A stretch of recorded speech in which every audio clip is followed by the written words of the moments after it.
Welcome to the Cincy Postcast. I'm your host, Kevin Wallace, and before we get into today's episode, I want to tell you about our sponsor, Streetside Brewery.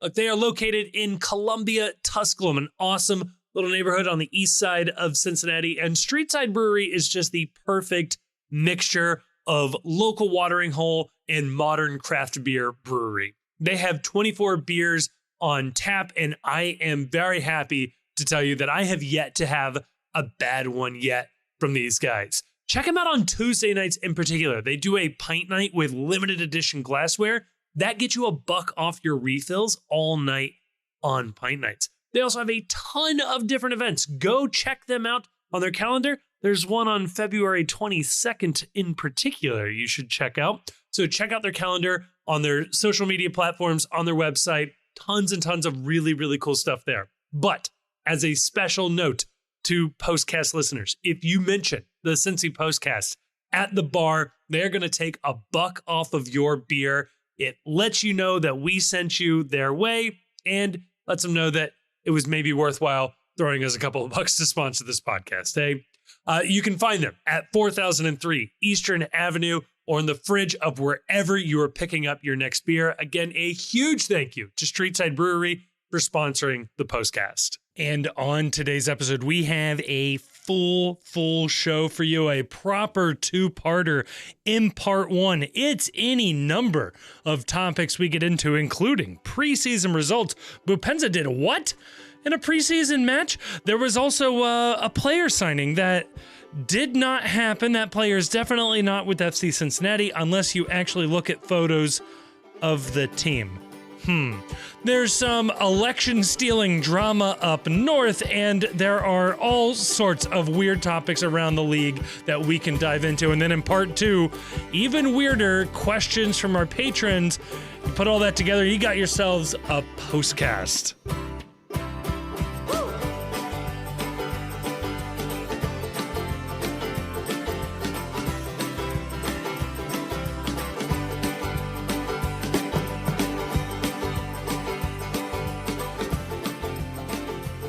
Joining me to talk about all of that and more, two gentlemen that are ready to get this recording session over and off to a Super Bowl party I can only assume that they are off to. Joined by the Chief, joined by Grayson. Chief, do you actually have any big Super Bowl plans this evening? No. Okay. No, I profoundly don't care who wins this game. I guess by the time everyone's listening to this, the game will already have been over. Yes. So I have this theory. I think I've touched on it before in the on the podcast that I used to call it the Tom Brady theory. And this was before Tom Brady ever came to my team and was just the greatest thing ever for a couple of years. But that if my team can't win, I want the outcome that makes the most number of people unhappy and sharing my misery. Yes. For the longest time, that was Tom Brady winning.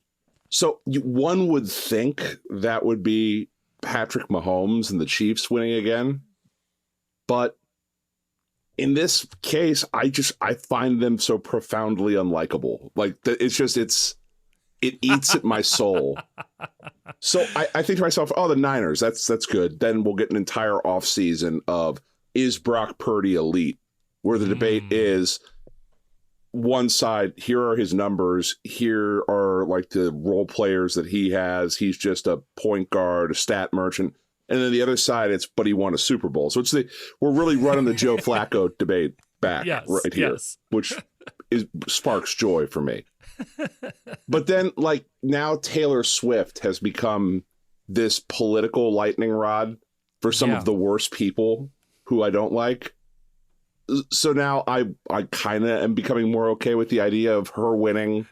And I say her winning, not the Chiefs winning, with Taylor Swift winning and pissing all of these people off. So I am profoundly conflicted by this game. The only thing I know for certain is that every bet I make, I'm going to lose. Other than that, That's usually the safest bet right there.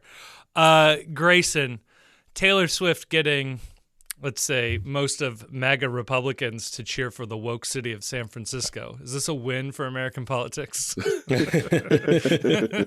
It's funny because, like, they do have Nick Bosa on the Niners, right? There is a white quarterback on the Niners. White running back. Yeah. I mean, in San Francisco, it's becoming like a little less of a woke lightning rod, given all the tech weirdos that are out there now. True. And I think that a little bit of the fever behind, we're going to take all this and move it to Austin has like died down a bit. I think that didn't really happen. Oh, the 49ers being relocated to Austin, though, would be the ultimate. That's true. I mean, they're in what, Santa Clara? Yeah, they're not even in San Francisco. They're 45 minutes outside. Yeah. Yeah, so I actually got in a conversation with my wife about this yesterday because somebody at the bar had a Los Angeles Raiders hat. Nice. And she asked about like what that was. And so we kind of realized that like San Francisco only has like one team in it currently. The Giants, right? The Giants, yeah. Yeah, because the Golden Warriors State's in Oakland, yeah. And no, the Warriors, didn't they move to San Francisco from Oakland? Wasn't it the other way around? I don't know. I don't have the stats. I don't know. That's another team I don't like very much. So I refuse to know anything accurate about them.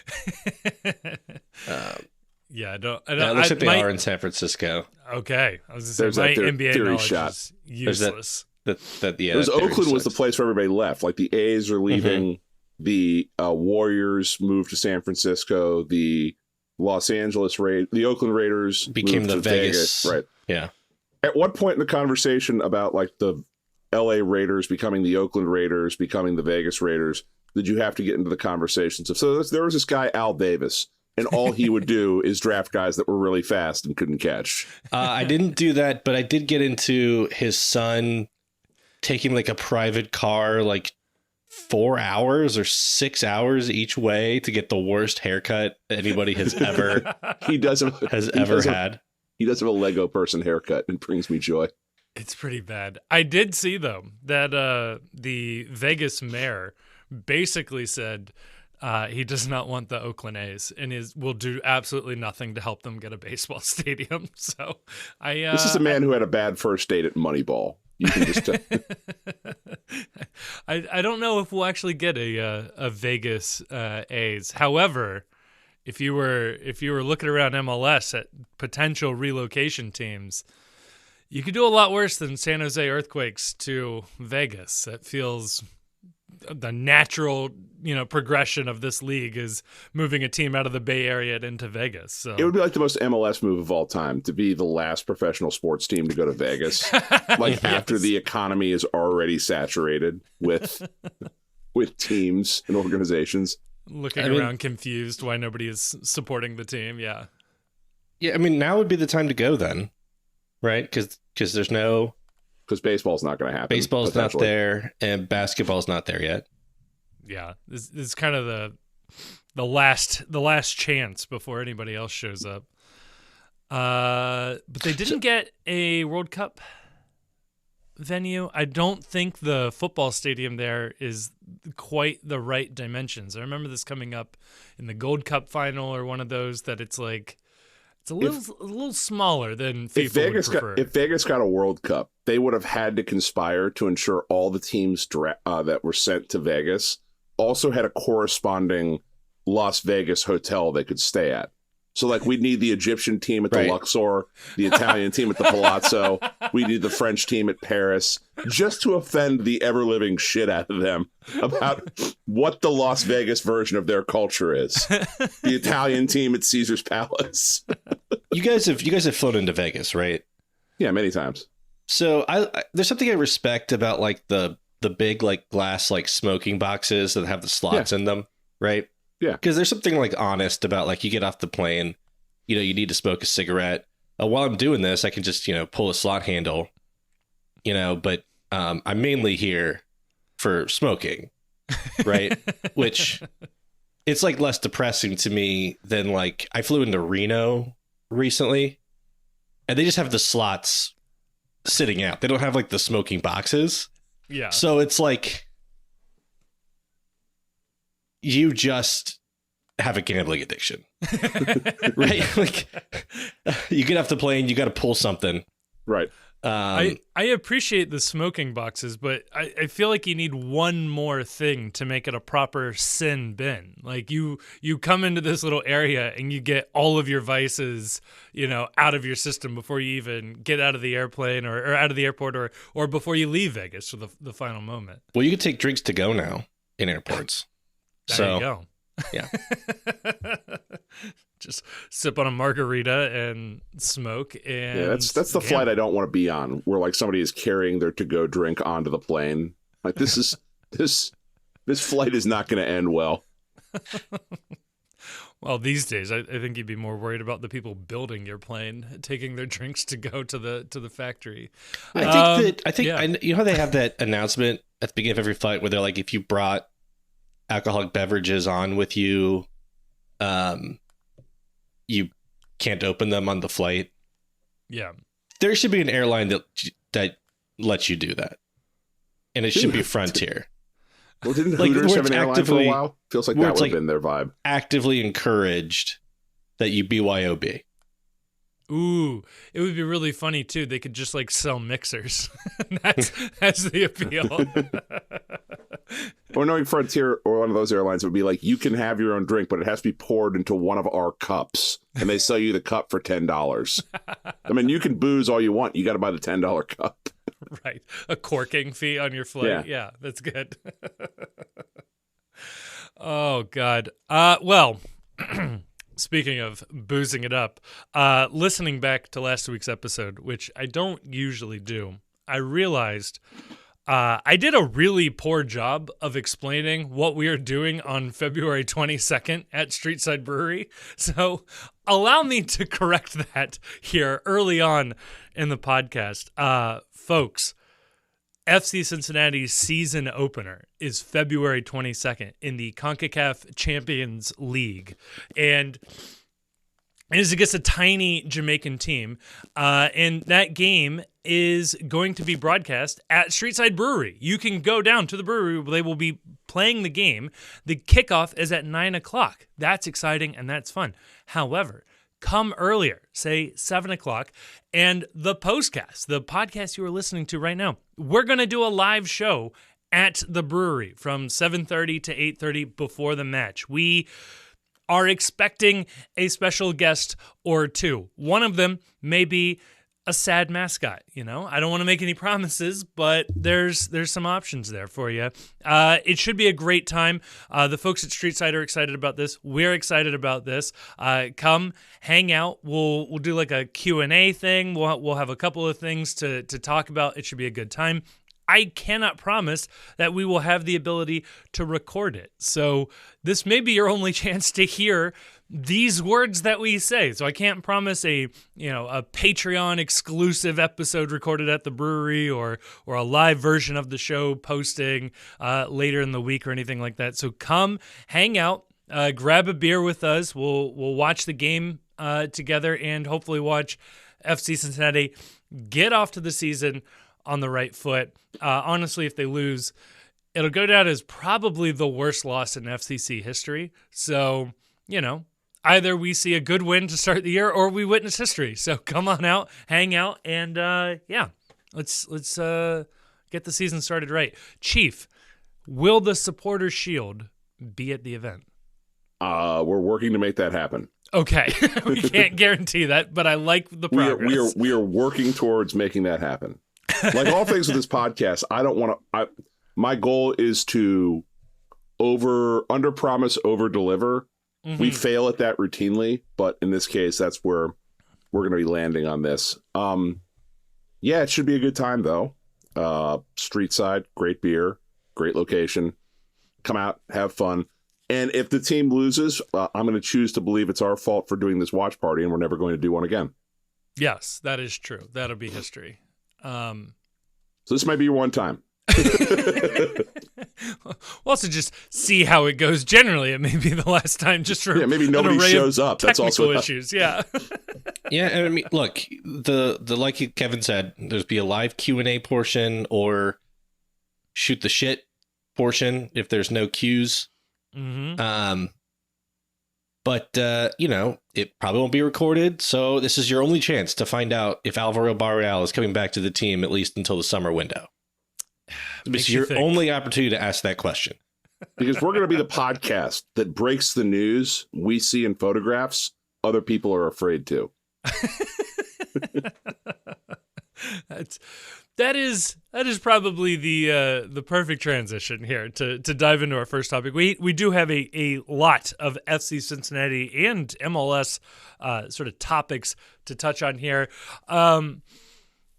Yeah, Grayson, can we trust our eyes if Tom Bogert doesn't have at least 4 tweets about what we are witnessing with our own brains? Yeah, it was kind of a funny bit to follow a little bit on Saturday. So to set it up, yes, please. FC Cincinnati is down in Clearwater, Florida for their preseason, and they've had the Pavel Bucha signing confirmed, and there was a new trialist in the preseason game against Philly on Friday, and there was no news about who the trialist could possibly be. Okay. Maybe it was Luca Orellano, whose picture at the airport had been posted by Brazilian media and who had been widely and heavily reported by South American outlets to be already an FC Cincinnati player. Could be. Who's to say? But anyway, there was no confirmation of that from media on Friday. And then it comes Saturday morning, we'll say gumshoe from Nebraska. Yeah. Posted a picture from some like leadership conference he's at or something down there. It was a early childhood educators conference. Yeah. So, it was early. These are like our childhood heroes. And he was educating us about their presence on the beach in Clearwater playing like soccer volleyball. Yes. And he took a picture of the team and he posted it on Twitter, and that pesky For You tab just showed it to like all of us immediately on Twitter because he said FC Cincinnati. For the first time ever, I do want to say thanks, Elon. Yeah. Not like sarcastically. This is probably the first time I've seen something on the For You tab that I was glad to see. So he posted a picture, and then later he posted a video of the team playing soccer volleyball. I don't know if there's another name for that sport, but it's volleyball with their feet, with their non-hands, maybe. With their non-hands. Yeah. And sure enough, we saw some interesting folks in the photographs. One was Mr. Alvaro Barreal. Oh. Who had been reported to be expected back with the team, but I don't believe there had been any confirmation that he was with the team. Yeah, that he was traveling and should unite this weekend. So it was nice to see that. And somebody who I would say was unmistakably, given the amount of times I've looked at his picture in the last like 3 weeks, Luca Orellano. The only way he could have been more Luca Orellano is if he would have been wearing his own jersey at the during the event. The video had his first publicly available touches of the ball as an FC Cincinnati player. Incredible. They did eventually release a team video of this event, and I was just desperately upset that the soundtrack for it, they didn't spend the few bucks to buy the rights to that Kenny Loggins song Playing with the Boys from Top Gun during the volleyball scene. Of course. But come on, it's right there. But the team kept Orellano out of all of their stuff. Yeah. You can tell there's a couple of videos that are weirdly cropped. It doesn't quite track the ball the right way you'd expect somebody holding a camera in front of a ball would do. There's a slight dip in resolution where they had to zoom in a little too far into whatever it was that they were shooting so they could crop out whoever needed to be out of the frame. And what I thought was funny about one of the things I thought was funny about the whole thing, and this is not a criticism of anybody, it's that so much like sports reporting is like, quote unquote sources provide this piece of gossip. And since somebody told me it, right, I can go ahead and just report it because I have a source that gave me this. It doesn't really matter. Like, this is especially popular in like the transfer season, but we saw some of this with some of like the behind the scenes drama that like that Jeff Carlisle article about Jeff Birding and all that stuff. Like, you get like a quote unquote source who won't let you publish their name, but you get to publish like their gossip or whatever. But like, we all see a picture of Alvaro and Luca playing volleyball, and like the media is not allowed to acknowledge. They can't even just like acknowledge it, which doesn't make any sense, because like I get the whole thing with trialist where the team is wink wink nudge nudge, this person's paperwork isn't done yet and we're all just not going to talk about it, and you can cover this practice. We'll open this otherwise closed practice to you, but part of the information that's embargoed is the identity of this trialist because he's working without immigration paperwork. But playing volleyball soccer on the beach, that's not against immigration law. That's just guys being dudes right there. That's completely cool. So I don't understand why we can't report Luca Orellano is with the team in this photo playing volleyball. He's down. He's in the mix. We don't have to confirm or deny who trialist is. Trialist could be anybody. But like, we can separately say that, oh, this person is with the team who is working towards getting his immigration status figured out, all that sort of stuff.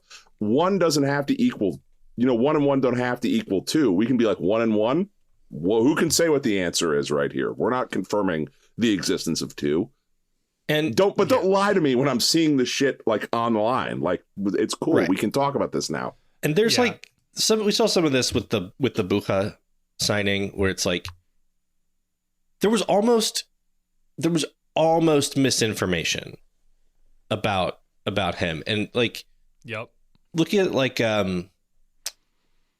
Extra Time Radio's preseason analysis of FC Cincinnati, they talk about it came out on Tuesday, which what they announced the team officially announced his on like Wednesday. Yeah. They characterized him as like not done yet, not with the team yet. We'll see if they bring him in. Yeah. He had played 2 friendlies in the preseason. And like I get it. Like, you don't have to say he played 2 friendlies. Yeah. Right? But you also don't have to provide like active like disinformation and just wrong stuff that just because like you're not officially allowed to report this for whatever reason. Yeah. I'll say even too on the Bucha point there, like, it's a little disrespectful to Pat Brennan, who had reported, I'm going to say tweeted, that it was done, that it was virtually done. Like, he will be a player. Like, the formalities just need to be agreed to. Like, trust Pat here, guys. Like, he's saying that this is done. He's going to be an FC Cincinnati player this year. And similarly, I really appreciated the Weeby jumping in the Twitter comments with Pat Brennan again, saying like, is the Luca stuff real? Like, Pat had tweeted that it was absolutely real and the team has been working on him. I don't think Pat had said like it's done or anything, but like, it's real. But again, he was like, next photo up in the timeline is literally Luca on the beach with the team. I don't know. Like, these guys are well connected. They know. They could probably send a text message to every single GM in the league to clarify a point. Like, I responded to Weeby with a picture of Luca on the beach. Yeah, that's good. Look, can I get political here for a second? Yes. Always. Okay. So, are we talking about Toby Keith yet? No, we haven't talked. I know that both JD Vance and Sherrod Brown are avid listeners of the podcast. I don't know if you know this, listeners out there. 2 of the 12 sitting United States senators. So we got some influence in this space, I think. JD Vance also, I found out on Friday, a significant donor to the Cincinnati Symphony Orchestra. His name was listed in the $10,000 to $19,000 tier. Look at him go. That's nice. Avid reader of Broadway World, I'm told, too. Oh, for sure. Yeah. So I know that immigration is a hot button topic here in the United States right now. Mm-hmm. I'm always a big fan of we take a big problem and we break it down into smaller chunks. And then you solve one smaller chunk, you solve another chunk, you solve another bit. And eventually, what do you know? You've almost solved the entire problem and you're halfway there. Maybe the one small chunk that can bring the left and the right together in this country, small chunk of the immigration debate, is we talk about the suffering soccer fans and this stupid visa process to get players onto teams. And maybe the first thing that gets the ball rolling solving the immigration debate is that we fix this idea that if you fly to this country to get your medicals done and to sign with an MLS team, that there's a provisional 4 to 6 week window where you come here, you can say, what's the purpose of your visit? I am here to try out for an MLS team and potentially sign a contract. That you get like a little stamp on your passport and you can start playing soccer immediately, pending approval of whatever your visa is. And then we don't have to do all this bullshit about trialist and I wonder who that could be. And we can just report he is here. He is getting his paperwork done. We expect him to sign. He is playing in this game. And we can just be done with all this. I don't Get it done, know. JD. I don't know anything about anything here, but these guys aren't, I don't think, getting paid like game day checks for these preseason games. Nothing about like their participation in a preseason game strikes me as violating a visitor's visa. I don't know. Like I said, I don't know the rules or the specifics here, but like in theory, I could be a trialist for FCC. I am in no way, shape, or form being employed by them or a provisional employee or needing to fill out any paperwork. Maybe a safety waiver saying I if I blow out my ACL, it's on me. But I don't know. So we are, to be clear, playing real fast and loose at the moment. I do think that there is a like special visa that you get if you're coming over to like try out for employment or to have like some type of like temporary employment that may turn into like a permanent job. I think that is what Santiago Arias actually was playing like the first part of the season on. I don't know this to be true, but the timing lines up suspiciously with where that visa ends and where a season break was. And when he disappeared. So it's like they dragged their feet on him. It felt like for like till they got to like a certain date, and then he had to disappear for a while and get his visa situation like straightened out, which is why he missed. I think he missed like all of Leagues Cup. Oh, interesting. Yeah. Well, there was like some international window or like it was very funny how I know what visa you're talking about.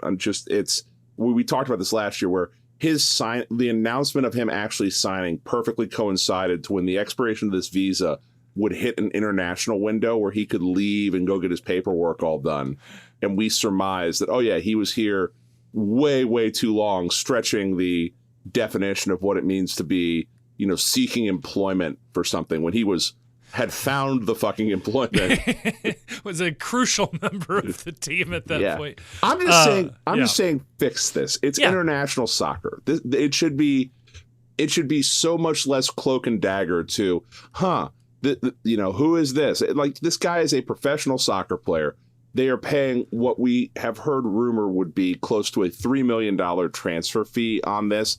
This feels like one where you can get expedited paperwork on, and we're just cool with what's going on here.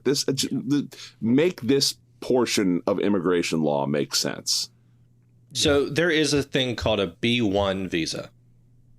Okay. which is good for 6 months.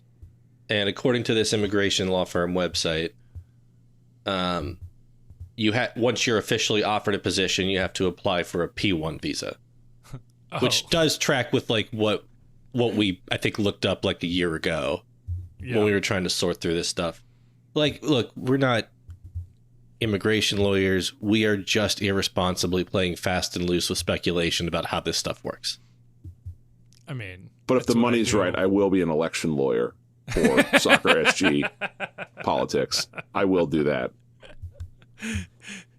We will absolutely touch on that here in just a moment. I do want to say, though, preseason match against Philadelphia did happen this past week.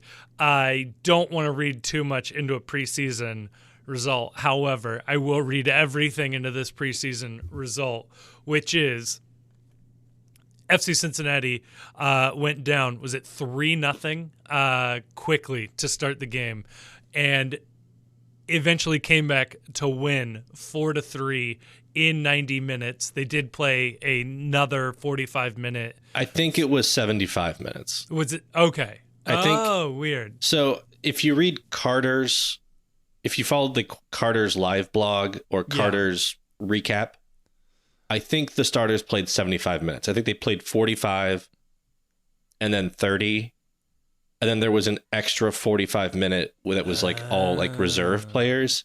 Now that said, I did read Pat Brennan's article, and he describes all 3 periods as 45s. Right, that's what I was going off of. Okay. So I'm not going to take a side. I love Pat and Carter, both of them.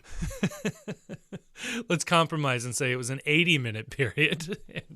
No, but FCC comes back and wins 4-3. A couple of the goals get posted online from FCC, and I got to tell you, Lucho crossing to Baird, hitting it on the volley off the post into the goal was just a dream come true from what you'd want to see from Baird. And the goal that I cannot stop rewatching over and over and over again is Aaron Boupendza winning the ball in Philly's box, dribbling around Andre Blake, making him look foolish, dribbling the ball all the way to the goal line, turning around and emphatically backheeling the ball into the goal. It was such a disrespectful move that Pedro Martinez grabbed the ball and threw it at Aaron Boupendza and started a on-field scuffle there. It was awesome. I absolutely loved every bit of this. I'm just thrilled that there was something to talk about out of the game. Like, preseason games are always boring. You know, it's grainy footage, but we got some high quality, great footage of Boupendza absolutely styling on him. And I'm here for things that are petty, that lead to drama in the regular season, because I'm happy that like there will be something to talk about in this Philly game when they say it, that this highlight will get played and it'll be, oh, is he going to emerge from this game unscathed, or is someone going 2-footed at him instantly as soon as they have the opportunity to get a little payback for that? I like it. It's good. The league needs more of this. The league needs more heels. Yes. Boupendza is perfectly set up to be the absolute villain of MLS this season. I think he's going to piss a lot of teams and fan bases off, and I am just so happy we have him. The best comment about this on the X app that should have gotten a lot more love was someone commented after watching the video that please delete this. This sort of thing is illegal in Gabon. Just nasty. Yeah, no, this is so good to see. I would argue it was not illegal in Gabon because it wasn't recorded with intent to distribute. Oh, I don't know, it's a closed door match. As soon as you record that, it's like, this is getting live. Like, there's absolutely no way. If you decide after you didn't record it with intent, come on. I think the Daily Mail went ahead and made an interpretation there that recording is intent to distribute. So something to Noted think about. lawyers at the Daily Mail here. Which, I think they just ignored that whole portion because they reported, and a lot of people like repeated that a statement about like Gabon law that Google Translate tells me is not entirely accurate. I don't know. I would trust a British tabloid to be experts on Gabonese criminal code. So here's my real favorite portion of this goal, and favorite thing about this goal, and I want to see if you guys agree with this. I absolutely believe he would try this in a game. He should. 100%. This isn't just it's preseason, we're having fun. I absolutely believe he would do that in front of the Bailey, and then turn around and do like the everyone shower me in adoration as soon as that happens, and then get decleated by someone coming in to start a fight. I hope he does. Like, this is right up there with they're not quite as disrespectful, but the backflips after goals. Like, I love the showboating, the showmanship. I'm reminded a little bit of Brenner trying the rainbow or the sombrero in a game when we were losing. Like, yeah, I think we were up. I think we were up in that game. Were we? Okay. But like the fact that he was trying, it was like he was definitely trying to like, show somebody up in a game. We were winning handily, I think. If my right. So good. So Pat Brennan, who we're kind of going after, I'm kind of going after this episode, I guess. He tweeted that Martinez was right to like show Boupendza that like what Boupendza had done was like disrespectful. I heartily disagree. Like, if just be better, right? Like, you're entitled to score however you get the ball across the line. Okay. Yeah. These are professionals. You don't respond to somebody making you look bad through play with like violence or an altercation. Yeah, fighting. Yeah. Right. And this is like why, like in baseball, like I'm really against like, okay, a guy like admires his home runs, so we get to whip a ball 100 miles an hour at his head. Like, yeah, be better, right? Next time, stop him from scoring. Yeah. Counterpoint. Hell yeah, fights are fun. I mean, if the I shoe's support on the other fighting foot with like when Bernadeschi like tried to kill whoever it was and Gaddis got in his face. Like, okay, like that makes sense. That's justified, because he played in a dangerous way that I think it was Alvis.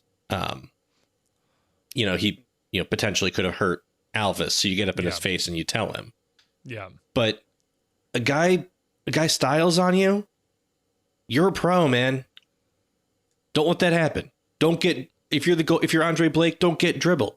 Like this is why I love hockey, because hockey already contemplates in the rule set that occasionally just shit's going to go down. And here's 2 minutes for roughing, 5 minutes for fighting. We have this all figured out. You go cool off for a shift. We'll be back in a few. Don't worry about it. My only problem with style on them and fighting or leading to that is that there is just this grim certainty in my mind that the way this goes down is that Boupendza does something like this. Somebody comes up to him and tells him what's up. I guarantee you Matt Miazga's getting a red card out of that situation. I don't know how. I don't know why. But like the ref's going to turn Boupendza, yellow. Guy in his face, yellow. Points down to Miazga 50 yards away, red. Just like, somehow this is your fault.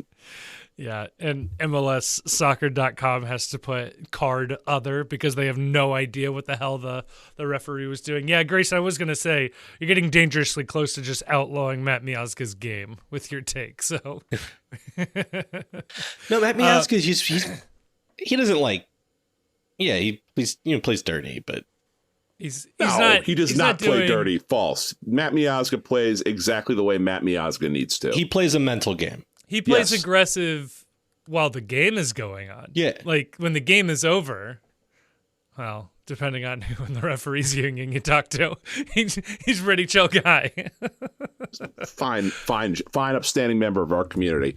I love the cheekiness from Boupendza. I love the level of confidence you have to have in your own game to do this and think that you're going to get away with it. And if you screw it up, that's on you too, you know? So it's also funny. Like when guys try to do stuff like that, like the guys who drop the ball short of the goal line. It's funny every time it happens. Oh, yeah. Well, I was at a Xavier game earlier this week where they threw an alley-oop and the guy got rejected by the rim on an alley-oop. And it's just, man, you tried to do something cool and you made an ass of yourself in front of 12,000 people. I was absolutely thinking of the Mario Balotelli back heel, Manchester City versus LA Galaxy in a friendly. And Balotelli does this like during the run of play, like it's not as open net, and his back heel completely misses the goal. It's a really good moment. Also, I just want to say, like, in these preseason games generally, it sounds like Buka is the real deal. And I want to say, again, with Boupendza, he has been scoring a lot of goals. And again, it's preseason. I don't know what all this means. A couple of years ago when the Lions went 0-16, I believe they won every single one of their preseason games. Like, I don't want to read too much into this, but if you had to pick whether or not Boupendza was scoring lots of goals in the preseason or not, you'd have him scoring the goals. If you had Buka being a standout player, you'd rather him be that than not. So overall, are there any concerns or any positives that we're really taking away from what little we're able to glean from this? So it does look, based on positioning in the video, that Kubo has absolutely been playing these last two games as the right wing back. Mm-hmm. And I think Pat Noonan acknowledged it in his post-game press conference. And if I recall, said that, you know, that's definitely something that we might see during the season. Cool. As to Buka, Noonan was very complimentary of his play.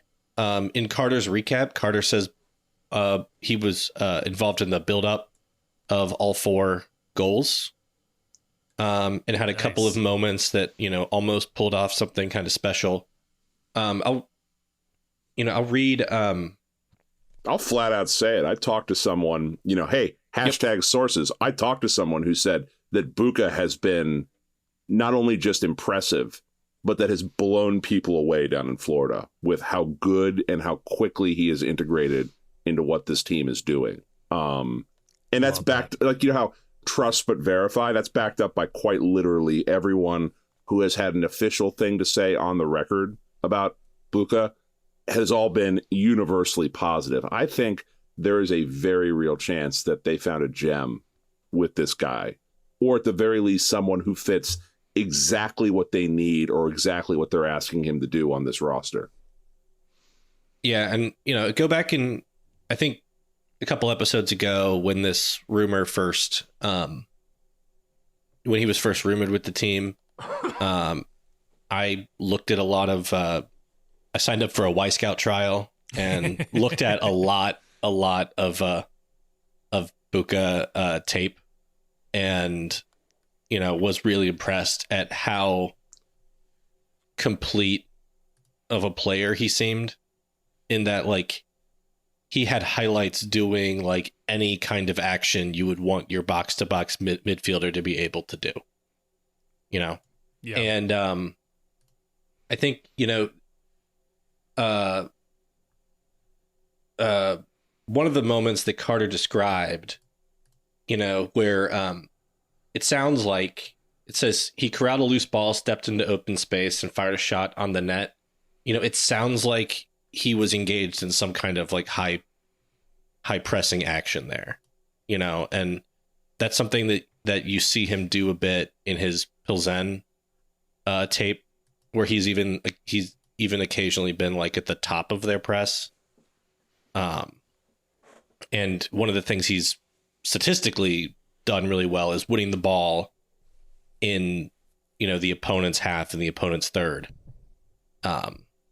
and getting what they call is like a dangerous recovery, which will be good because this team loves to high press, and Lucho is very good at this when he engages in this. Barreal is very good when Barreal presses forward. Wobodo is very good. So now you are building a team where the entirety of the midfield and the attacking pieces want to step up and win a ball, which I really, really like in terms of how rosters in MLS are built. It exponentially increases the likelihood that you will have a better person with on-the-ball skills than the person he's marking or going up against, or where the ball is played to his space in the field, which I like. I'm working on a take with him because they posted some training footage of him like running through like drills. I'm working on a take with Bucha that we got him at somewhat of a discount because he runs funny. Oh, this is the Loca theory. Yeah. And that, you know, all the stats and everything bears out that he's a really good player. But like you look at him and his like arms are like kind of flopping around a little bit. So keep your eye on that. Who's the weirdest runner in the league right now, and why is it Jordan Morris? Is he worse than Jordan Morris? Jordan Morris is pretty goofy. Yeah, Jordan Morris runs like a PS1 character. Like, I can't explain it anything else than that. It's like you held down like the X button or whatever. Right. There's just not enough. They have the polygons are there, but the frame rate just can't keep up with how a human being moves. Man, Loca did have the weirdest gait, though. Yeah. The other interesting thing about this preseason game, because I agree with you, Kevin, I don't think you can read much into results, but with the formation that Grayson is suggesting, it's interesting that then Trialist or Orellano, he is playing on the left, which I think then puts into focus what the plan with Orellano is in this regard, is that Barreal is coming back. Barreal is going to play on his left-hand side like he did last year until something happens in the summer. And I think we're all of the mind that the summertime is Barreal's swan song here. Something has gone horribly awry for him if that's not the case. But let's play from the idea that the summer is Barreal. He's going to get sold then. Yeah. So it looks like, I would guess, based on how they're lining up in the preseason, the fact that Orellano is not playing on the right would lead me to believe that the plan with Orellano may in fact be that he is the eventual left back for this team, or left wing back for this team. And he will play as an inverted right, which we talked about last time, which he's done before, but only until Barreal is sold, and then he will shift over to the left, which matches more with his footedness, like we talked about. And the shopping list in the summer will be once again a right wing back looking to replace Barreal, or potentially, you know, maybe that does become Yuya Kubo for the stretch run and they add someplace else based on need or based on, you know, injury or what else is going on the team. But I guess flexibility is always good in these regards. I think we will see Kubo there on occasion. I can't imagine that that's anything like the long-term plan with when Barreal's gone, is just Kubo is now your right wing back and Orellano is your left wing back. I think you're right, Chief, that we see Orellano play as a right wing back when Barreal is available. I think there's going to be one more preseason friendly, so maybe we'll get some insight on that now that Barreal's back with the team. Yeah, that'll be interesting to see there. Orellano does have a better, at least from what I've seen, he seems to have a better right foot than Barreal, even though he very much favors his left. And I think he's got a better ability to stay wide on the right and still be effective than Barreal would. Kevin talked about, like, you know, the inverted wingers last week, and if you put Barreal on the right, he basically has to cut it because he's so left foot dominant.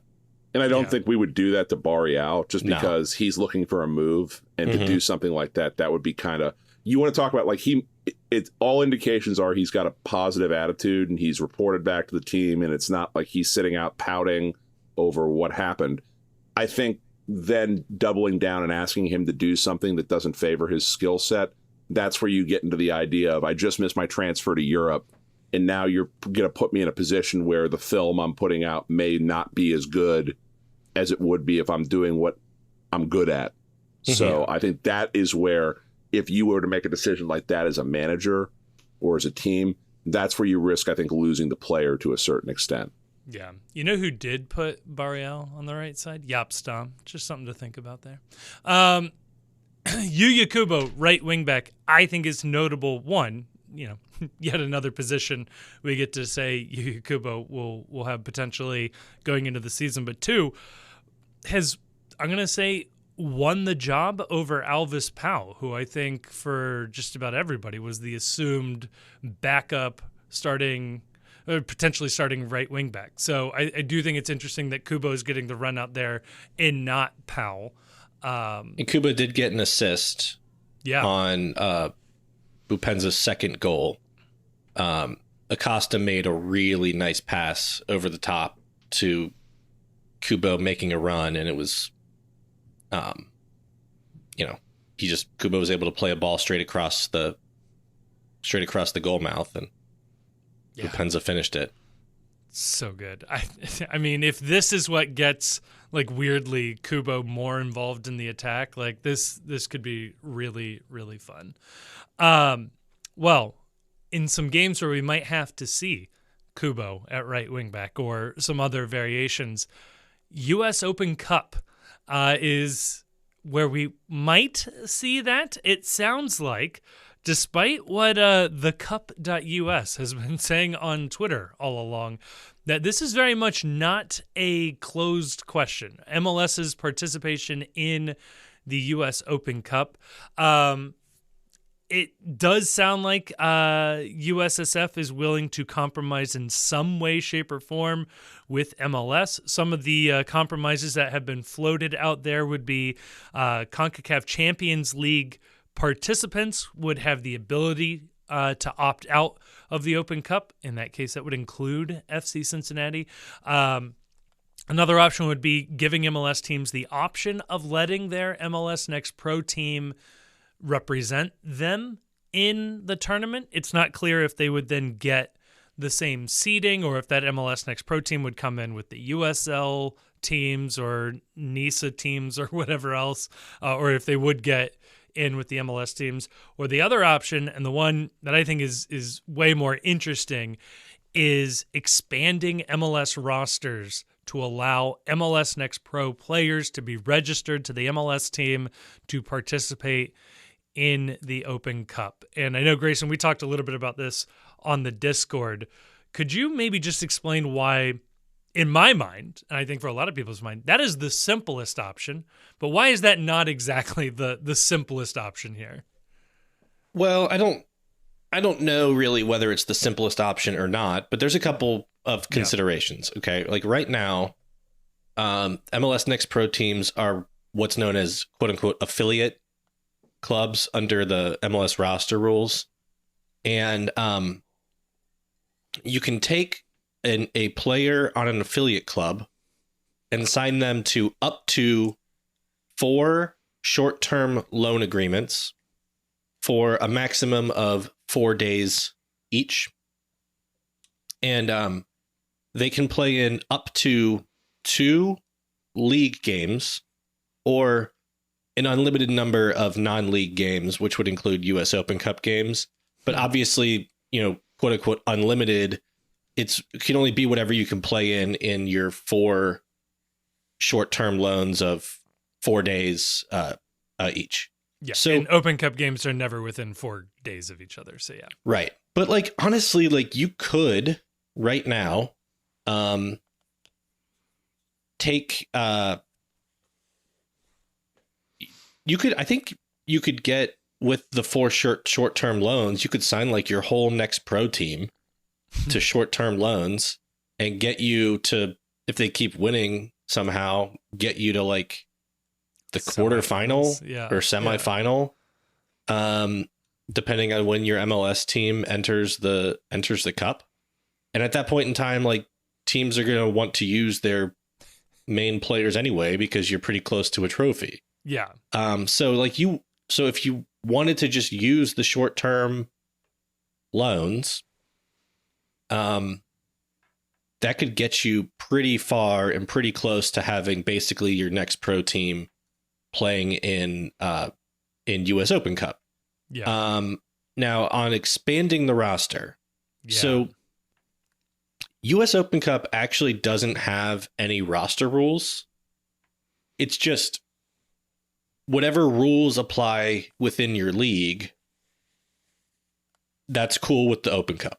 The Open Cup used to have kind of different limitations. Like they would have like American player requirements. Yeah, things like like that. there used to be stricter requirements on like the number of foreign players that you can, or non-green card, non-citizen players that you could use. But that's all gone away with. Now they just say whatever the rules in your league are, we're good with. So the changes could come entirely from the MLS side, and there's no US Open Cup additional restrictions to navigate. However, it's not as simple as MLS just removing the 4 loan limit or expanding the roster just for US Open Cup. Right. Because that loan limitation and a lot of the roster requirements are in the collective bargaining agreement with the MLS Players Association. And so you'd have to have, and I'm not saying, I don't know if the Players Association would object to this, but you have to negotiate with them and get them to agree to make a change to the labor agreement. Yeah. To remove any of these restrictions. And on the one hand, the Players Association has talked about fixture congestion as something that they're concerned about. Yeah. So you'd think they may be somewhat compliant on this issue. But on the other hand, right now, the ability to loan players on a short-term basis from the affiliate team is an exception to a lot of the minimum contract, like monetary and length requirements that are in the CBA for MLS players. And these are players that are coming in that are not part of the Players Association, and they're being used as a workaround to having a player on like the full standard player agreement that the union negotiated with the league. Right. And the union probably doesn't want to like open the door to creating like all kinds of exceptions around their, bargained minimums and some of the job security for their, member players. Now that said, like you could, just because they agree to like say, well, we'll open up the Open Cup roster to 45 and you can have like 15 youth players or whatever. That doesn't mean the union is now giving up the game and they're going to like acquiesce to a million other things. It's just a consideration, right? Yeah. It's just like I'm only mentioning that to point out that like there's always other things that you're considering. Yes. When you open up the door to like bargain about this kind of stuff.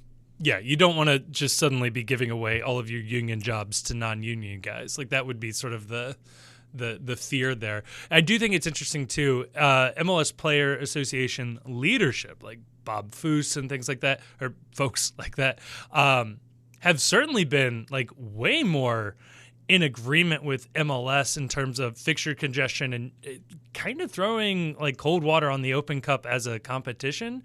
But then in virtually, and I mean, I'm probably just not being shown the ones where this is not being said, but in virtually every player interview that I've seen this preseason talking about the Open Cup, every single player says how much they like the Open Cup, how much they would like to continue to play in it, how they don't even mind if that compromise. Like a bunch of players have sort of offered up, they don't mind going on the road to play the lower division teams if that's what helps keep the competition alive and things like that. It's very interesting where maybe union leadership is versus where some of the more vocal rank and file members are in terms of how they're approaching this issue. I don't know, but like it's also the players when they do these interviews, they always say how much they like games and they like playing, and it's like in the abstract, every player likes playing soccer, but that's probably good. good. But if you were like, do you want to play soccer right now? Do you like playing games? Yeah, I love playing soccer games. Okay, would you rather play a 45-game schedule or a 35-game schedule? For the same money. They'd say, first off, like, what am I getting paid for? But the other one, too, is if it's the same rate of pay, I'd rather play 35 games. And everyone loves the U.S. Open Cup in the abstract, but asking them to play another, when it comes time for another midweek game and everybody's sore and they've been running too much, I think that the tune changes quite a bit. And also for a lot of these players that they're asking stars what they think about the Open Cup. Most of these guys don't play in the Open Cup until you reach a certain round. Yeah. So the congestion is like, I do wonder if other players would have a different take. I don't know, though, because you talk about younger players, the Open Cup's an opportunity to show out. I think fixture congestion is real, and I think the players are more than ever, in every sport, more than ever in tune with this idea that my body is what I'm selling, and that if I'm putting too much mileage on it, it's going to decrease the value that it has long term in my ability to play long term. And I think a lot of them are just political about avoiding when they talk in public the perception that all this guy cares about is a check. He doesn't actually want to play. Yeah. Oh, for sure. There's definitely the PR nature of especially the preseason interviews and things like that. Yeah. I don't know if it was a big charge of the MLS Players Association to try to kill off MLS's participation in the Open Cup. I would have given better marching orders. I don't know. You listen to what the union rep is saying. He's the guy that the players are telling the truth to. You don't listen to what the players are saying in public. The players in public want to preserve this image that the public has of them. That's the whole purpose of a union head, is to say the uncomfortable things that are unpopular with the masses that are in the best interest of his bargaining organization. Yeah, for sure. So at the very least, it sounds like this is still up in the air. And I don't know exactly where those conversations about CONCACAF Champions League teams not participating in the Open Cup apply, if that could potentially apply to this season. And if that's the case, FC Cincinnati would be immediately eliminated from a potential trophy for the season just by the nature of them being in the Champions League. So definitely something to keep an eye on as we move forward there. Similar note, Grayson, the PSRA and Pro reached an agreement in principle. I don't think we have anything official. Anything of note there? We should avoid a work stoppage, though, in theory, right? Yeah, so I think we mentioned this initially, but the Pro Referees Union and PRO, which is the organization that employs the refs, had to negotiate a new labor agreement this year. They had extended it to like January 31st. And then the ref union put out a statement saying like, it's okay to ref preseason games and accept assignments up until the start of the MLS season. But if we don't have a contract, we're going to do a work stoppage, and we would ask that our members, not accept any assignments that they're given during a work stoppage, because there've been allegations that Pro was like individually approaching referees to see if they'd be willing to work games without a contract, which is direct dealing, and it's not really allowed under the laws around collective bargaining agreements, which is why the refs union filed a charge with the National Labor Relations Board about that practice. A little feisty there, yeah. and so, but there was some talk about having to have replacement refs. The MLS actually did have replacement refs in 2014. It was a smaller league at the time, and I think it was just like the first 2 weekends. But like, I went back and looked at it, and they got like pretty good refs. Like they were from from professional European leagues, guys with like World Cup experience. I'm sure that they were not cheap, right? But I'm a little curious what it would have looked like to have replacement refs for the first week or two. God, but it looks like that's not going to happen, though. The irony of MLS shelling out for world-class referees from all over the world, and just like the refereeing standard raises during the work stoppage. It's just all about sending the message. Would you have watched a match where scab referees were playing, or would you have honored the picket line? I would have watched it because I'll tell you why. The PSRA I don't view as a legitimate labor organization. I think they're akin to like a cop union.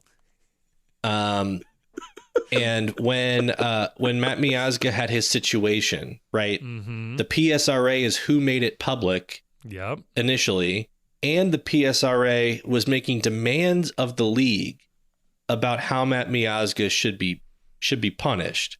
Matt Miazga is another union member. Yes. And he has a collectively bargained discipline process that he is entitled to go through. Yes. And I found it incredibly distasteful for one union to be actively and publicly interfering with the collectively bargained process of another union. Yeah. That was not in solidarity at all. When the situation is reversed and a head coach or a player recommends a punishment for a referee making a mistake, they get fined by the league. That is not tolerated and not okay whatsoever. And I couldn't find an example of the MLS Players Association making any demands publicly about referee discipline or anything like that. But it should happen this year. That should happen. Yeah, it absolutely should happen. I want a players union statement after bad officiating decisions, publicly calling out the official and asking for discipline of the official. I need that to happen multiple times this year. And obviously the MLSPA did ultimately put out a statement, disputing a lot of the allegations, which they were kind of forced to do. Yeah, defending their member. Well, once it becomes public, you have to back your member, but they did wait until after the discipline process was over. Mm-hmm. I do want to point that out. Which was the appropriate thing to do. So I don't view the PSRA as a legitimate member of the cause. So I would have watched games with scab referees. Defund the PSRA, I guess. Well, speaking of defunding. Shit! I forgot that we're a right-wing podcast, so we're against unions anyway. Yeah, that's accurate. There we go. Yeah. So we're just now ignore everything I just said. We lost Sherrod as a listener. Now we're down to 11 listeners. Maybe JD will recommend it to one of his friends now. I've been trying to establish us the lane as because I feel like there's too much. The other podcasts around FC Cincinnati are too left-wing and woke. So I was trying to give us a lane, Well, the right-wing take is anti-public unions anyway, so I think we can still be anti-cop union, the correct mindset there. Speaking of politics, though, our friends up north, the Nordeca, certainly have a situation on their hands. It came out on Twitter this week. Man, I saw a tweet that can you explain this to me, because I don't know what's going on with this. Okay, so we'll back up for a second, then we'll talk about why this is great. The Nordeca is the Columbus Crew broad supporters group. So unlike in FC Cincinnati world, where you can join any number of supporters groups, in Columbus you virtually are only able to join one organization, the Nordeca, the North Deck, named after the original section of the stadium that they were fans in. So they run their board elections on a website called Election Buddy, and I'm very familiar with this because I used to run the Pride's elections on Election Buddy. And what was posted on Twitter by the Nordeca official Twitter account is that somebody... Ooh, can I just read the press release? Because they issued a press release. I love when supporters groups issue releases. To all the news organizations that are desperate to cover this. Yes, right. Please quote it directly. Yeah, I did this last year for the War Pigs and made a lot of people angry as the Matt Miazga situation was unfolding. All right, so this came from the official Nordecki account. On February 8th, 2024, the Nordecki received word from Election Buddy, our third-party election administrator, that a member has filed a challenge of our 2024 board election, expressing concern that the results do not accurately reflect the vote as it occurred. We have accepted this challenge and will begin moving forward with the process. With our acceptance, Election Buddy will start an election integrity check, verifying election details, security settings, spoiled ballots, added ballots, and logs to verify the election integrity and note any potential anomalies. After their initial review, they will ask the Nordecki a series of questions to confirm their understanding of our setup and live processes. They will then they will share the results of their investigation and make a recommendation. At that point, the Nordecki can decide to either hold runoff elections administered by Election Buddy, where we cannot access our account, but only review the results upon completion. Election Buddy did not offer a timeline as of yet for this review process. We will provide continuous update as this process progresses. We, the Nordecki board, look forward to their confirmation of a fair and secure election so that we can continue with the planning and the work of the 2024 Columbus Crew season. Kevin and Grayson, I ask you, wasn't this all Donald was asking Mike Pence to do? Just pause, take a minute before we certify the election, and just look and see and make sure everything was done transparently, to look at all the ballots.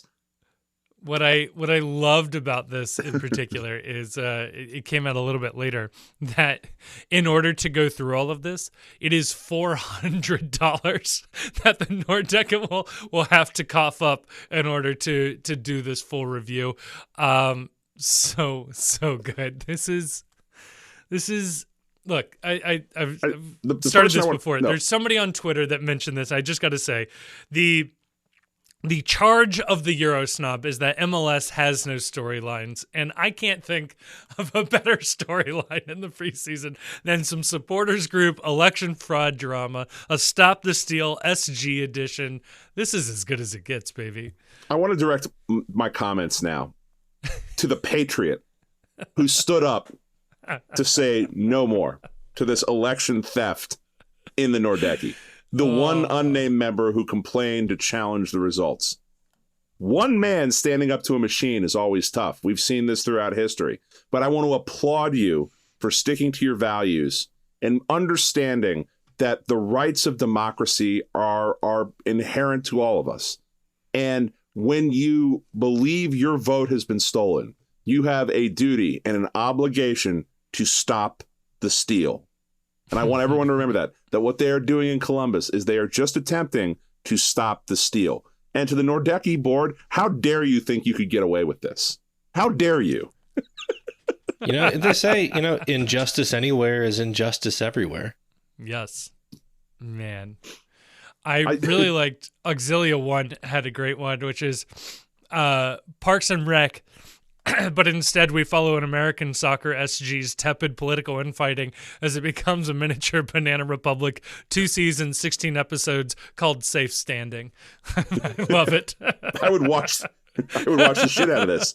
It would be a great lead into Dr. Cop, I think. It really would.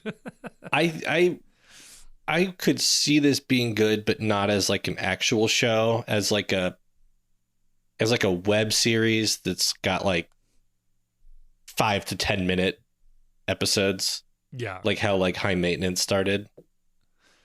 I like Which it. It's 5 minute. It's the 5 minute meeting or 5 minutes before the game of everyone arguing who should be at the front of the march. Or one of those infighting in the stands about what song to play next. Right. Or like who gets to, whether people can like save seats in the, yeah. There's been a couple of films, and I think an episode of was it Modern Family did this with just tell it all from the screen of somebody's MacBook. So it's like all the Slack messages, all of the IMs, all of the texts that they're just trying to work this out, because it all virtually happens online. Everybody's too afraid to actually confront each other in person. So. Yeah, everyone gets along when we're together. It's just when it's when we're all online firing takes back and forth to one another where all of a sudden the worst intentions are assumed. I love this. I think that every supporters group in MLS should have to put out at least 2 press releases during the course of the season, just airing their dirty laundry in public, just as a reminder of people of how profoundly silly what this all is. All this is. Oh man, I absolutely love this. All right, let's go around the horn here first. Please. Grayson, do you believe that the Nordecke election was stolen? Absolutely. I've Kevin, never believed anything more strongly. Kevin, do you believe the election was stolen? Of course. It'd be weird if it wasn't. What do we have to do to show solidarity with the Columbus fans who had their votes stolen? Do we have anything we have to do? Should we refuse to seat the Nordecke at the away day for Hell is Real when they come down here? Because they are an illegitimate government. Yeah, I don't recognize the leadership or the current regime in charge of Nordecke. So I think we should not recognize them as a organization until they can prove to, the Organization of American States that all of their, that they've got appropriate controls. Yeah, I'd go a step further to say that an illiberal democracy or an autocracy that they're running there is in need of liberation. And, if that means bringing democracy, via conquest, so be it. I think it's on Cincinnati to liberate the oppressed Columbus Crew fans and give them a democratic outlet that is a true campaign of shock and awe, perhaps. Oh, absolutely. What other way is there to do it? So I also think people have a moral obligation to, let's say, self-deport, from the Nordecke and from Crew fandom. That's a good point. There is a degree of consent here. Anybody who remains involved with that organization or with that club, after, by the start of the season, they've consented to anything that happens to them. They are now an enemy combatant, I think, is the way we define them in the battle space right here. Yeah. If they are a ticket-paying age as a fan, they're fair game. So I am calling on FC Cincinnati to refuse Columbus fans, the Nordecke access to TQL Stadium until free and fair elections are held in Columbus, and until we can guarantee with international inspectors the veracity of the vote. I believe, and I am declaring, we are going to be the first podcast to fight for democracy. Okay. Other podcasts are afraid to fight for democracy. This is a pro-democracy podcast, pro-freedom. We have a mission, an obligation. Liberal. We are compelled by our nation, by our values to fight back against oppressors of democracy worldwide, and to use our military and our strategic might in order to bring democracy to the rest of the world. So no to the Nordecke. They are not allowed to TQL Stadium. I'm calling on FC Cincinnati to ban them from entry in TQL Stadium until their elections are free and fair. The only person that can come in is the guy that reported the election is stolen. Mm-hmm. He can come in. That's fair. Or she, whomever, however they identify. They can come in. And if the fans in Columbus form a government in exile that is truly the result of the will of the people, we may grant them recognition. But I'm calling on FC Cincinnati to not recognize the Nordecke. I'm calling on the International Supporters Council, or the whatever it is, the ISC. I am calling on them to revoke the Nordecke's membership for failing to abide by democratic values. This is serious. I may have to put a press release out about this. Oh, I think we do. The Post may need to put a press release out about this, that we are calling upon FC Cincinnati to ban the Columbus Crew until free and fair elections are held in Columbus. 2 points on this. One, just to continue to push my agenda. You know what could have solved all these problems? Lotteries. A lottery. 2, I wouldn't stop here, folks. Save the Crew. There's a lot of dark money, a lot of dark politics money involved there. I need to audit the Fed. I need to audit the deck, and we need to see exactly how much money. I mean, these guys, there's a little tongue-in-cheek here about stealing an election. Tens of thousands of dollars in these bank accounts that these guys are rigging elections for. I don't know. If I were in charge of, I don't know, Columbus and looking for, I don't know, a scalp to prosecute, you could do worse than these guys. Come on now. That's all I got. I'm just saying. The ball is in your court, FC Cincinnati. You can be part of the change here. All right, that's going to do it for part 1. Part 2, we're going to talk a little Patreon questions, and we're going to get out of here.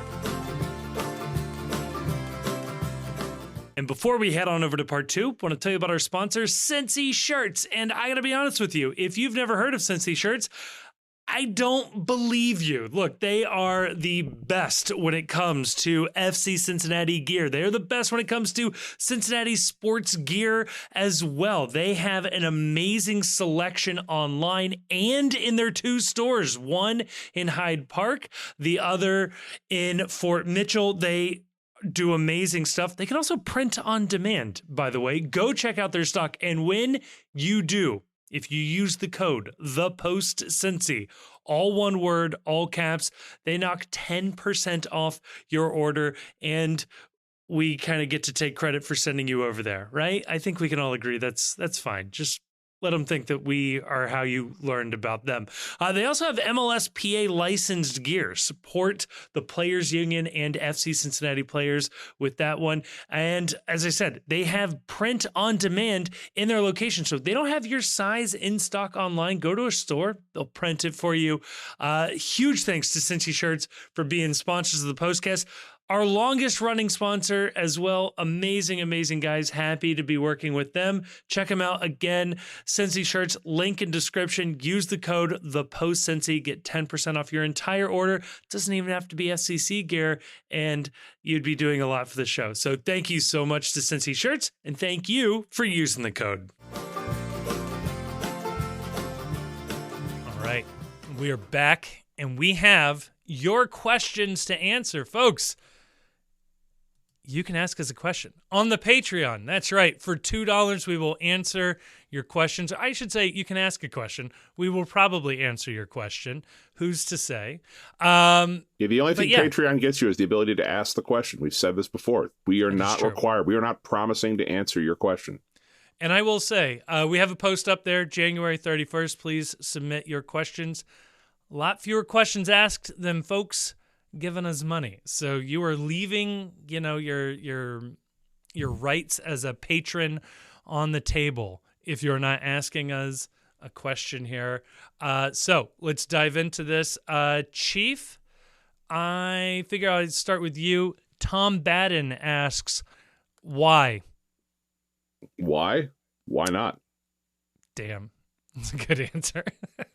I'll give you the same question Captain Kirk gave to when asked why he was climbing El Capitan in the classic film Star Trek V.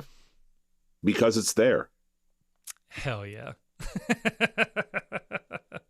Grayson, do you have a different answer to why? No. Oh, that's a good one.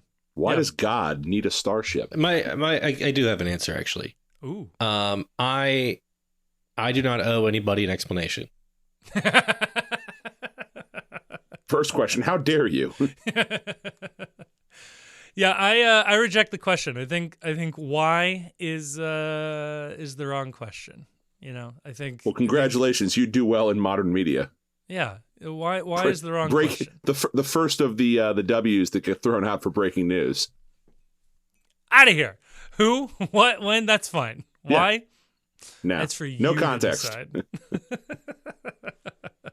decide. In a similar vein, Ty asks, fuck, marry, kill, Caleb Porter, Greg Berhalter, Don Garber.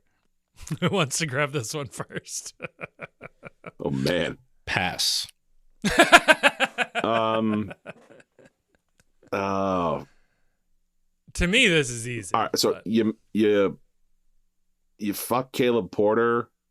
No, you kill Caleb Porter. Yes. You fuck Greg Berhalter. Yes. You marry Don Garber. Don's exactly the answer. The stable one here. Yes. Don's making the most money, probably. Yes. That's all right. Now let's get out of this question. Well, I'll tell you this. Time in general. The follow-up question was, just be glad I didn't ask Pat Laurel Carter with the same question. So we dodged a bullet, folks. I'm going to marry all three of them. We're going to have a polygamous relationship of FC Cincinnati news. It's going to be glorious. Perfect. Another question from Brandon Ramey asks, how many buyouts will Miami get when their retirement home roster build inevitably fails? Do we ever see the accounting on how this was possible in the first place? So they're going to do... It really seems like the league has embraced this mutual termination thing. Yeah. Chicago just got away with one of their DP winger. So I think we're going to see a lot of mutual terminations, and people are just going to accept that despite what the roster rules say, mutual terminations get you full roster and budget relief. Right. The mutual termination, the terms of the mutual termination are the owner of our team pays you everything that you were owed, and you agree to terminate your contract as a result of that. Yeah. And it's you just might a lie. confuse that with the one-time buyout option, which is supposed to be that. But yeah, as Grayson said, the league is just sort of fine with certain media markets getting the ability to just do this whenever they want. So I also assume that what also is an option here is that Inter Miami will form some sort of a partnership with some smaller club somewhere, and then there's just a place to sell distressed assets too. Or they'll buy some smaller club and just offload contracts to that club where they can just serve out the remainder of their term on a disabled list or an injury list. It's like a penal colony. I found out that City Football Group has a team in China now. Why not? Because NYCFC just sent a player there. Nice. I mean, isn't that the I mean, we were joking about this, but wouldn't it make a lot of sense if Carl just bought some team in Argentina and like the lower levels, and you just send players down there that you just don't want anymore? It's like, yeah, you'll get paid. Don't worry about it. Yeah, and then once they're there, you move them someplace else. Yeah. I wanted to do a segment last year where we propose a team for Carl to buy. Yeah. But yeah, we didn't get there. There's a Patreon thing. Suggest a team. If you suggest a team that Carl can buy that you think, and like, this is serious answers only. I don't want all you knuckleheads that root for Man United to be like, he needs to buy him because the Glazers are ruined. I don't care. Yeah. I don't care. That's if you have a serious team, that's up for sale that you can suggest, we will read that name on here if you suggest it through the Patreon. And maybe, I don't know, maybe one of Carl's people are one of the 12, and we can get word up to him. I don't remember if we talked about this on the podcast many moons ago, but I got pretty far down the rabbit hole of pretending to be interested in buying a team in Italy in Serie D, and like was emailing back and forth with the person who was going to sell the team to me. It seems pretty easy, so I go for it. Go for it, Carl. I would recommend Switzerland, though. I just feel like there's, a safe place to store your money. Right. Brock Bermel asks, are there any discussions on a new victory song? And why would a Taylor Swift song be the best option to enrage the rest of the league? I mean, it would enrage a lot of the stadium, too, is what the problem is, I think. Can we move off of Mr. Brightside at all? Is that stuck with us, given that we want to support the Shield with it? It's the Shield song. No, we absolutely can. In the year that Mr. Brightside was playing, we were beaten by our rivals on our own home turf in the Eastern Conference Finals. Mr. Brightside is dead. It's a dead song. It did not accomplish its goal. Like, if your victory song doesn't get you a title, like, you got to keep switching it up till you find the victory song that will lead the boys to victory. I think it's time for a new song. I think this has nothing to do with the fact that I've disliked Mr. Brightside from day one. So, I mean, look, we were early on this train, and we'll keep pushing it. Lights of Cincinnati. Yes. Give it a shot. Yeah. I think that what you need is you need a 1-2 punch. You need the hype song, and then the hype song goes into the Lights of Cincinnati afterwards. Yep. And then eventually everyone stays for both of them, and it's great. But I think the hype song, we can do better. And if you weren't convinced by the fact that every time some team that you hate is doing something exciting, they're always playing Mr. Brightside. Grayson, how did you feel when you saw all of those Michiganders at the big house playing Mr. Brightside as they went and they won a national title this year? How did that make you feel as an Ohio State fan? I didn't watch any of those games. No.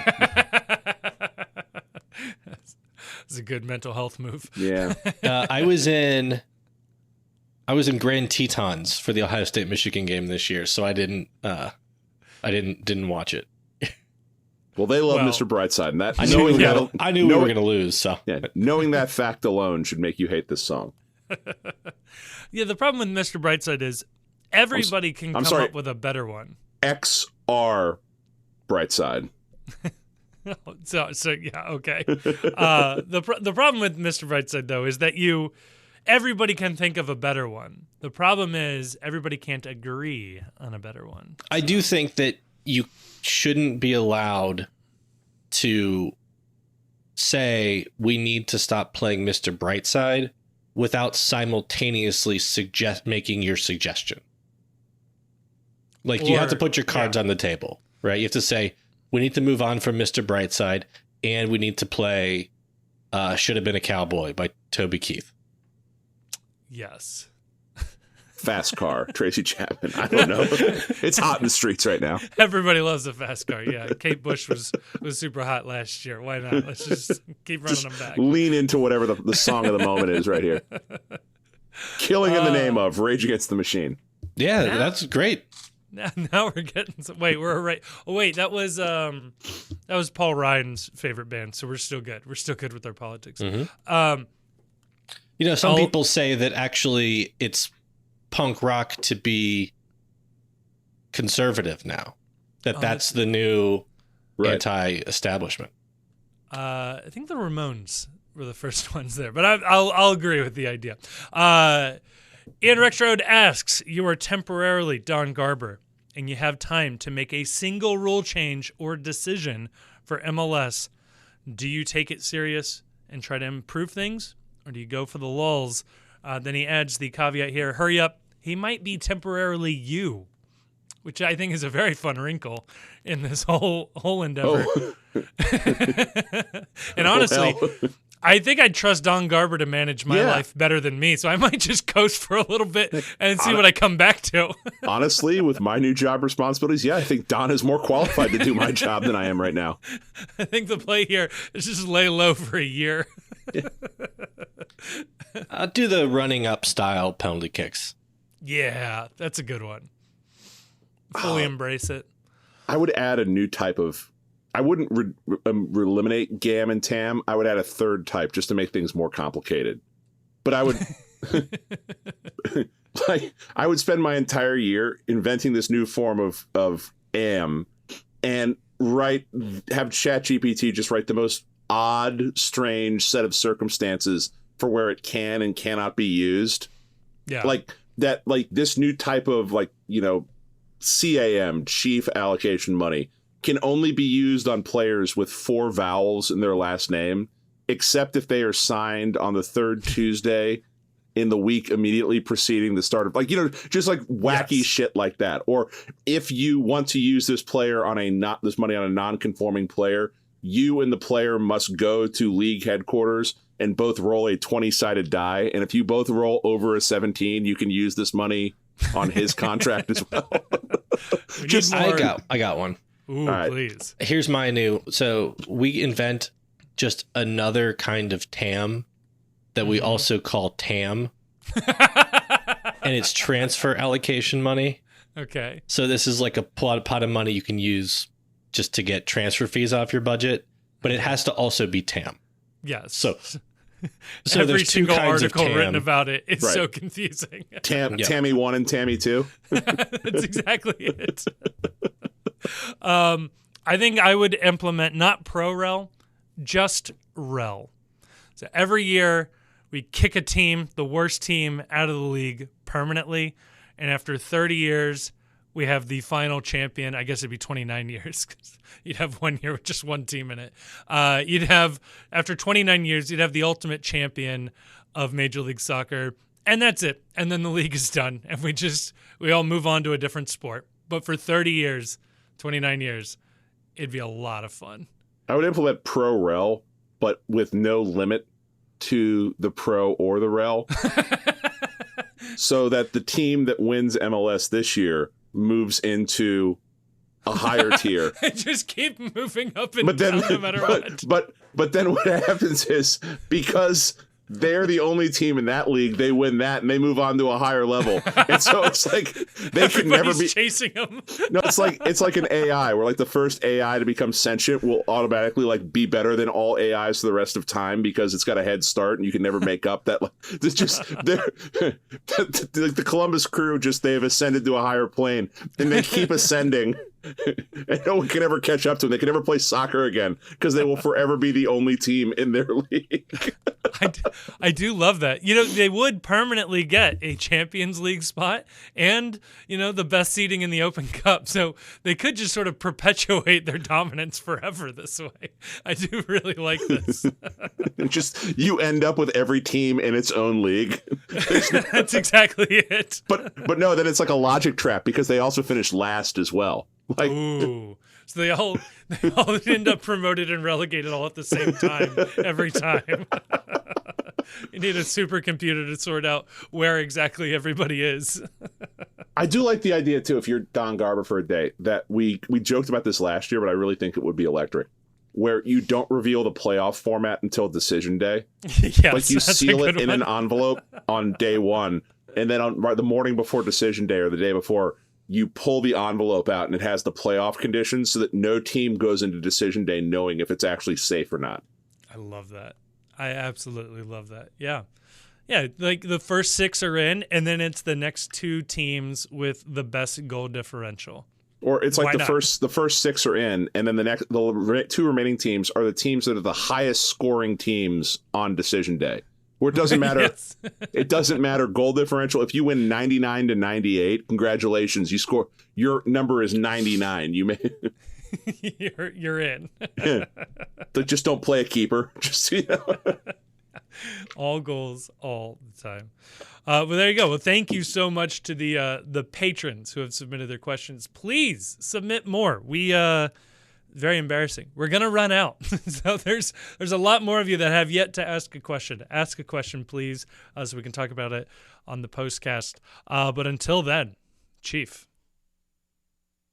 We had some pushback on this. I know. I like it, though. We're laying the groundwork, folks. We're laying the groundwork so that when San Diego comes in, our whole fan base, all 12 of us, we're geared up, ready. We've got the armor on. We're ready to go to war. Like you will find yourself before that first San Diego game thinking, God, I hate these guys, and I can't figure out why. Exactly. Well, that's a public service we're doing to you. So go fuck yourself, San Diego.